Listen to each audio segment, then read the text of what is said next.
ప్రభు అయిన యేసుక్రీస్తు నామంలో మీ అందరికీ శుభాభివందనాలు.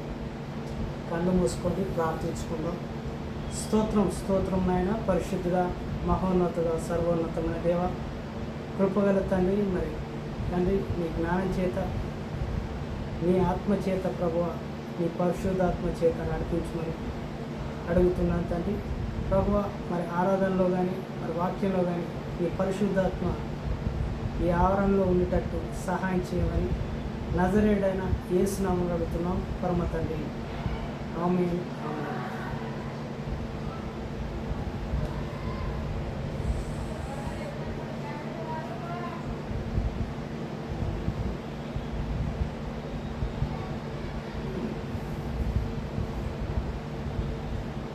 స్తుతించెదా నీ నామం దేవా అనుదినం, స్తుతించెదా నీ నామం దేవా అనుక్షణం.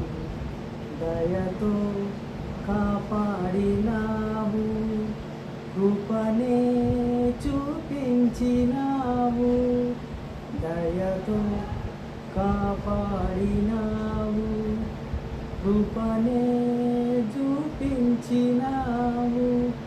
నిన్ను నేను మరువలేసు, నిన్ను నేను విడువలేసు.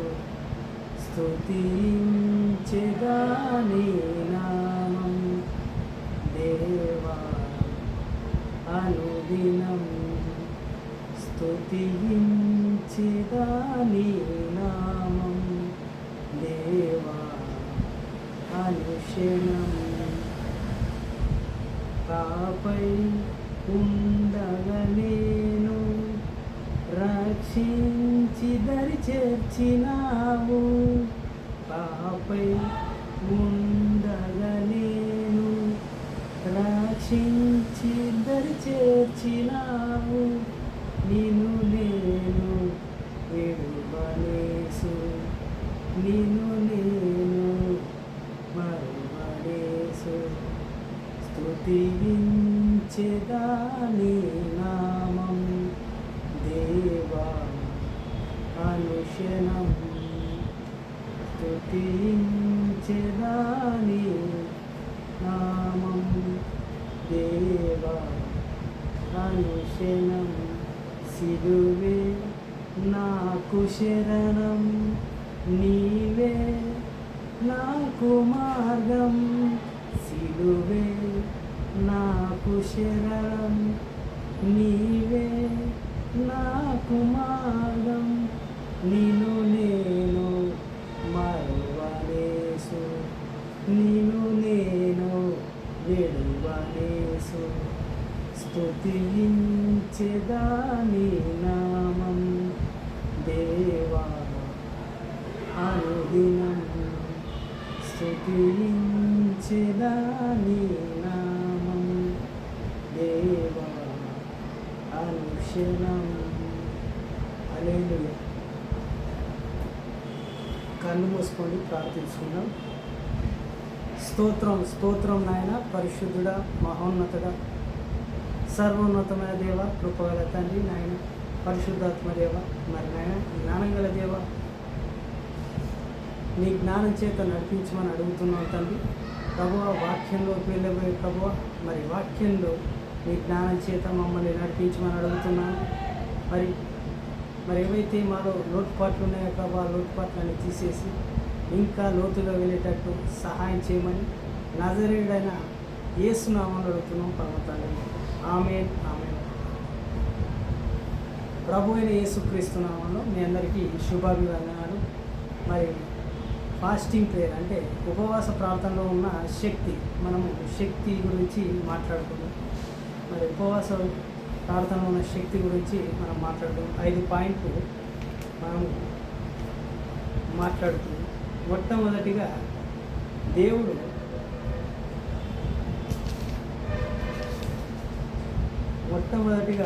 ఏం చేశాడంటే,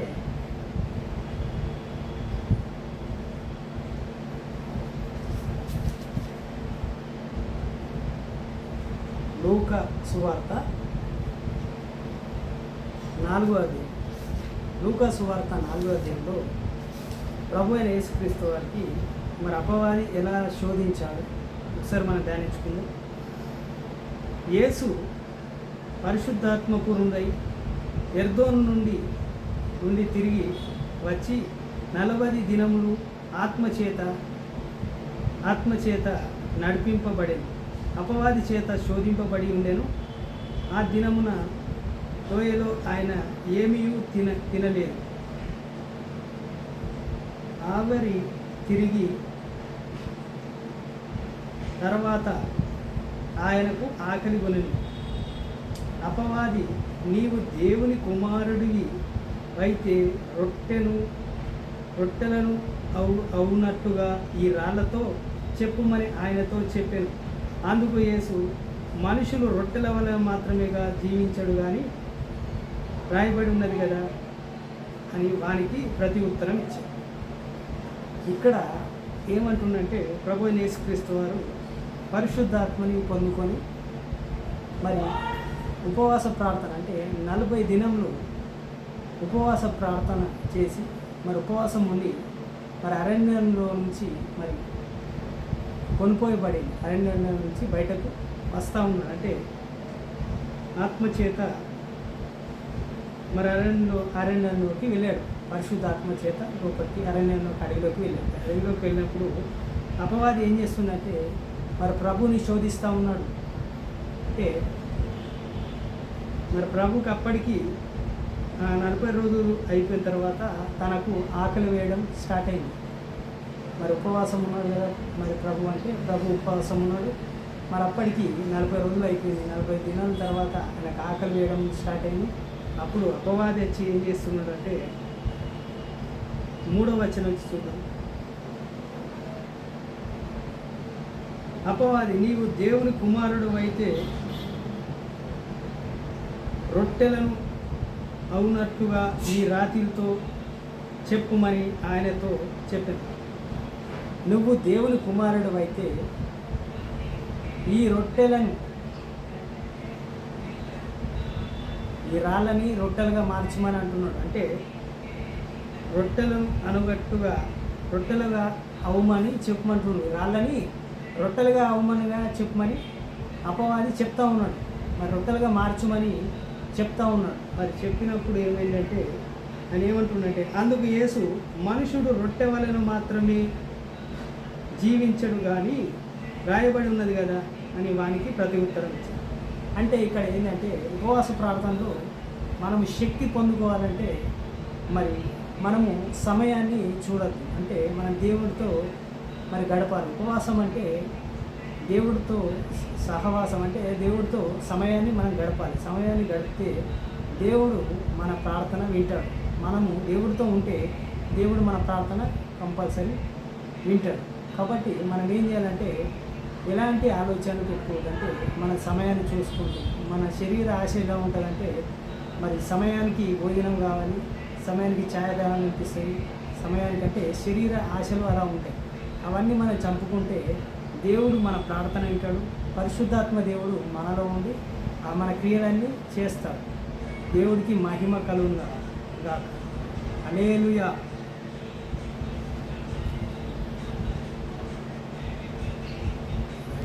కొరింథీయులకు రాసిన 1 కొరింథీయులు 10వ అధ్యాయము 13వ వచనం చూద్దాం.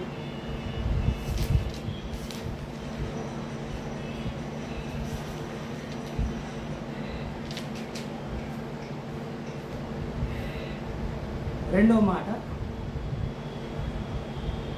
1 కొరింథీయులు 10వ అధ్యాయం 13వ వచనం. సాధారణముగా మనుషులకు కలిగే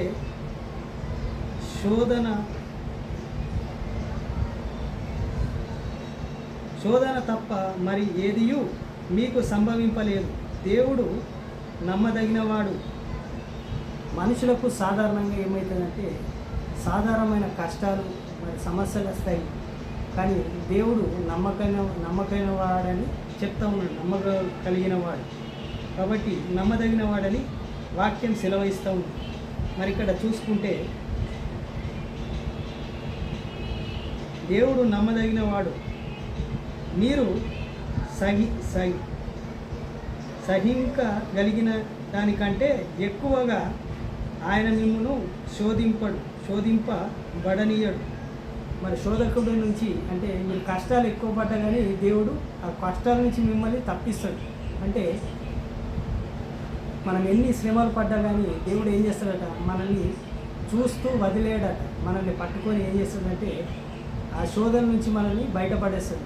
హల్లెలూయా. అంటే దేవుడు మనల్ని ఆ సమస్యల నుంచి బయటపడేస్తా అంటున్నాడు. అంటే మీరు నా బిడ్డలు నా పిల్లలు ఎవరైతే ఉన్నారో మరి వారు బాధపడుతూ ఉంటే నేను చూడలేనని దేవుడు ఏమంటుండంటే వారిని వారి కష్టాల నుంచి అంటే వారి శ్రమల నుంచి నేను బయటపడేస్తాను, అంటే వారి శ్రమల నుంచి నేను తప్పిస్తానని దేవుడు ఇక్కడ మాట్లాడుతున్నాడు.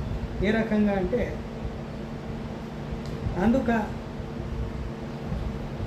అంతేకాదు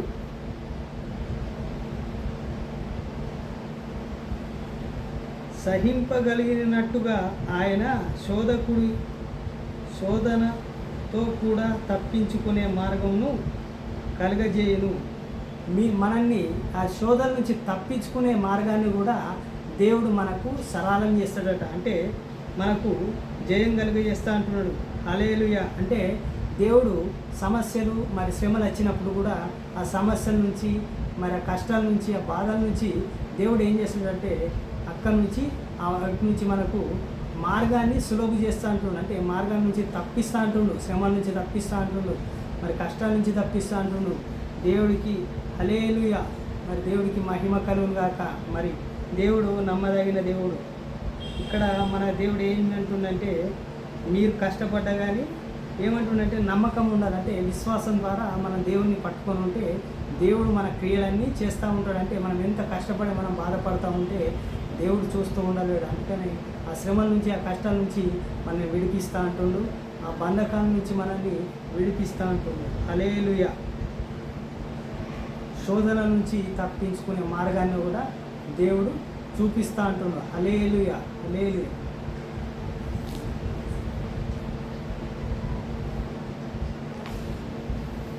అదే మాట ఇంకో మాట మనము కీర్తన గ్రంథంలో చూద్దాం. 107 9వ వచనం. 107వ కీర్తన 9వ వచనంలో మనము ధ్యానించుకుందాం.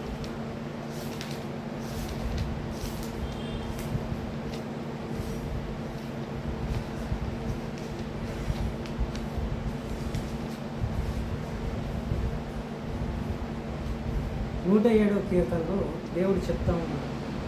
9వ వచనంలో మరి ఏమంటుందంటే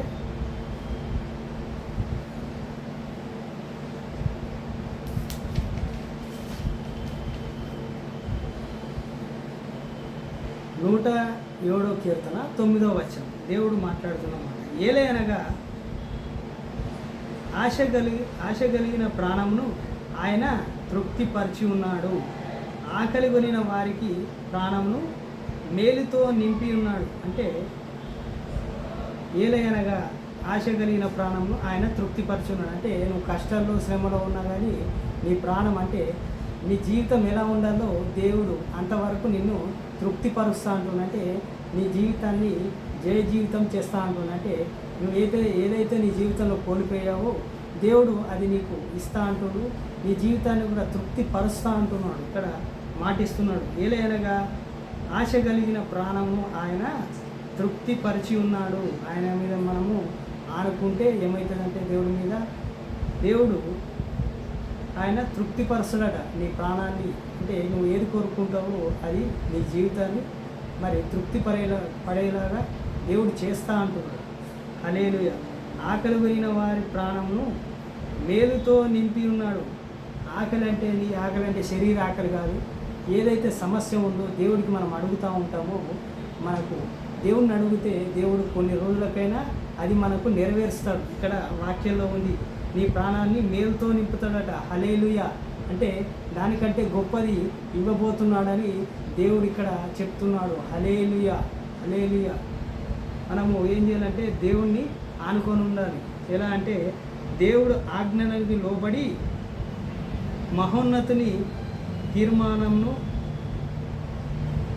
తిరస్కరించినందున బాధ చేతను ఉన్న కపటము చేతను బంధింపబడిన వారిపై చీకటిలోను మరణాంధకరంలోను నివాసము చేయు వారి హృదయంలోను ఆయన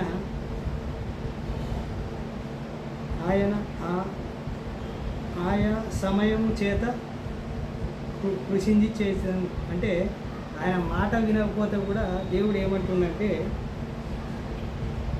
మరి చీకట్లో పడేస్తా అంటుందంటే ఆయన మాట వినకపోతే ఏం సమస్యలు ఉంటాయో ఇక్కడ రాసి ఉంది. ఇక్కడ 10వ వచనం చూద్దాం. కష్టకాలమందు వారు యెహోవాను మొరపెట్టిరి, ఆయన వారికి ఆపదల్లో నుండి వారిని విడిపించారు. హల్లెలూయా. అంటే ఇక్కడ సమాధానం దొరికేసిందంటే మనం ఆపదకాలంలో ఉన్నా కానీ యెహోవాకు మొరపెట్టంటే దేవుడికి ఎవరైతే మొరపెడతారో దేవుడు వారిని కాపాడుతా అని ఇక్కడ సెలవిస్తూ ఉన్నాడు. హల్లెలూయా. అంటే మనము యెహోవాకు అంటే దేవుడికి మొరపెడతా ఉంటే దేవుడు మన ప్రార్థనని మన సమస్యలన్నీ తీరుస్తాడని మరి సెలవిస్తున్నాడు. మరి అదేవిధంగా మరి 34వ కీర్తనలో మనం చూసుకుంటే 34వ కీర్తనలో మరి ఒక మంచి మాట ఉంది, మనం చదువుకొని ఇక 34వ కీర్తన 10వ వచనంలో సింహపు పిల్లలకు లేమి గలివై ఆకలి కొనినను యెహోవాను ఆశ్రయించిన వారికి ఏ మేలు పొదువైనను ఉండదు. హల్లెలూయా. అంటే సింహం పిల్లలు ఆకలితో ఉన్నా కానీ మరి యెహోవాను ఆశ్రయించిన వారికి ఏ మేలు కూడా కొదవ ఉండదని వాక్యం సెలవిస్తుందంటే దేవుణ్ణి ఆశ్రయించిన వారికి ఏ మేలు కొదవ కూడా ఉండదని ఇక్కడ సెలవిస్తుందంటే సింహం పిల్లలు అంటే అడవిలో ఉన్న సింహం పిల్లలకు ఒకప్పుడు మరి మాంసం దొరకక ఆకలితో ఉన్నా కానీ మనం మాత్రము యెహోవా అంటే దేవుని ఆశ్రయించిన వారికి ఏ మేలు కొదవ కూడా ఉండదని ఇక్కడ వాక్యం సెలవిస్తుంది. హల్లెలూయా. దేవుడికి మహిమ కలుగునుగాక.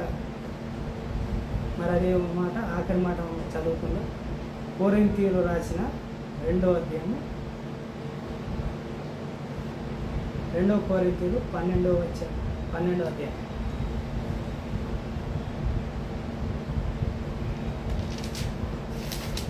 2 కొరింథీయులు 12వ అధ్యాయము 10వ వచనం చదువుకున్నాం.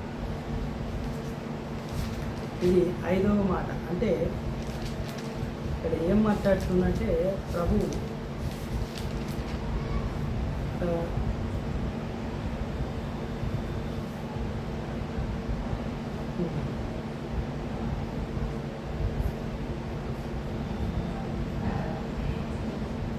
రెండవ కొరింథీయులు 12వ అధ్యాయము 10వ వచనం చదవబోతున్నాం. నేనెప్పుడు బలహీనుడునో అప్పుడే బలవంతుడును గనుక క్రీస్తు నిమిత్తము నాకు కలిగిన బలహీనతలలోను నిందలలోను ఇబ్బందులలోను హింసలలోను ఉపద్రవములలోను నేను సంతోషించుచున్నాను. హల్లెలూయా. అంటే క్రీస్తు కొరకు మరి క్రీస్తు కొరకు ఎలా ఉండాలంటే మనము ఎల్లప్పుడూ బలహీనుడుగా ఉన్నప్పుడు కానీ అప్పుడు బలవంతులుగా అవుతాం. అంటే క్రీస్తు యొక్క అంటే సేవలో ఉన్నప్పుడు మరి క్రీస్తు కొరకు ఎవరైతే మరి మాటలు పడతారో క్రీస్తు కొరకు శ్రమలు అనుభవిస్తారో వారు బలవంతులుగా ఉంటారని చెప్తా ఉన్నాను. కనుక క్రీస్తు నిమిత్తము నాకు కలిగిన బలహీనతలలోను నిబంధనలలోను ఇబ్బందులలోను హింసలోను ఉపద్రవములలోను నేను సంతోషించుచున్నాను. హల్లెలూయా. మరి ఎన్ని కష్టాల్లో ఉన్నా కానీ నేను క్రీస్తుతో ఉన్నాను కాబట్టి నేను సంతోషిస్తున్నానని పౌలు గారు ఇక్కడ చెప్తా ఉన్నారు. మరి ఏమంటుందంటే ఏ సమస్య వచ్చినా మనం దేవుడితో ఉంటే దేవుడిలో ఉంటే మనం సంతోషంగా ఉంటాము, ఆనందంగా ఉంటాము. మరి యెహోవాను ఆశ్రయించిన వారికి ఏ మేలు కూడా పొందఉండదని వాక్యం సెలవిస్తుంది. కాబట్టి మనము దేవుణ్ణి ఆశ్రయించాలి, దేవుడి మీద విశ్వాసం ఉంచాలి, దేవునిలో ప్రార్థనలో ఉండాలి. అడుగుడి ఇవ్వబడునని ఉన్న వాక్యము మనకు ఈరోజు దేవుడు అడగబోతున్నాడు. మరి దేవుడిని మీరు అడగాలి, దేవుడు మీకు ఇవ్వబోతున్నాడు. ఈ వాక్యం ద్వారా దేవుడు మీకు ఏ శ్రమలు ఉన్నా కానీ మరి సింహం పిల్లలకు లేవీలు ఎలా అయితే మరి ఆకలితో ఉన్నా కానీ యెహోవాని ఆశ్రయించిన వారికి ఏ మేలు కూడా కొదవ ఉండదని మరి వాక్యం సెలవిస్తుంది. హల్లెలూయా. అంటే దేవునితో మనం ఆనుకొని ఉండి దేవుణ్ణి మనం ఆశ్రయిస్తే దేవుడు మన అన్ని విషయాల్లో అద్భుత కార్యాలు మరి సూచక్రియలు మన జీవితంలో ప్రతి ఒక్క ఆటంకాల నుంచి దేవుడు మనల్ని విడిపిస్తాడు, మనకు మార్గాన్ని సరళిస్తాడని మనము వాక్యం ద్వారా మరి తెలుసుకున్నాం. దేవుడికి మహిమ కలుగును గాక. హల్లెలూయా. ఆమేన్. దేవుడు మీ అందరినీ దీవించి ఆశీర్వదించును గాక. ఆమేన్. కళ్ళు మూసుకొని ప్రార్థించుకున్నాం. స్తోత్రం స్తోత్రం నాయన, పరిశుద్ధుడా, మహోన్నతుడా, సర్వోన్నతమైన దేవ, కృపగల తండ్రి, మరి నీ జ్ఞానం చేత నీ కృప చేత నాయన ప్రభువ మరి యెహోవాని ఆశ్రయించిన వారిని మరి ప్రభువ మరి మేలులతో నింపుతా అంటున్నావు ప్రభువ. మరి తండ్రి మరి నాయన మరి మేమందరం దేవా మరి నిన్ను విడవక మరి నిన్ను ఆశ్రయించి ప్రభువ ఏ బిడ్డలైతే ప్రభువ మరి ఇంకా కష్టాల్లో ఉన్నారు ప్రభువ, మరి అందరూ మరి కష్టాల్లో ఉన్న ప్రభువ యెహోవాని కష్టాల్లో ఉండి మరి మొరపెడితే ఆయన కష్టాల నుంచి విడిపిస్తాడని వాక్యంలో నువ్వు సెలవిచ్చినట్టుగా మరి ఆ విడుదల నుంచి దయచేయండి ప్రభువ.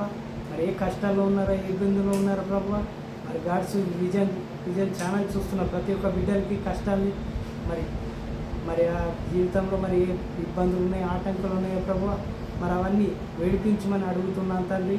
అదేవిధంగా తండ్రి మరి ఛానల్ని మరి ప్రతి ఒక్కరు సబ్స్క్రైబ్ చేసుకొని మరి ఆ ఛానల్ని చూసేటట్టు సహాయం చేయండి తండ్రి.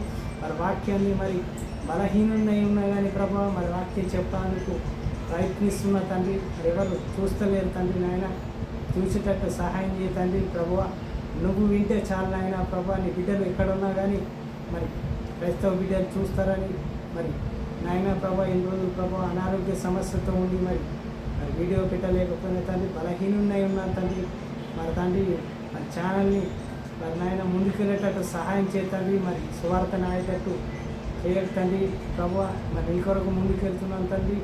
మరి బిడ్డలను ఆశీర్వదించండి, మరి దీవించండి, ఆశీర్వదించమని నజరేయుడైన యేసు నామములో అడుగుతున్నాం పరమ తండ్రి. ఆమేన్.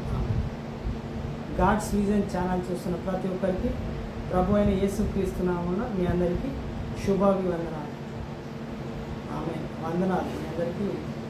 దేవుని ప్రభు అయిన యేసుక్రీస్తు నామములో వందనాలు.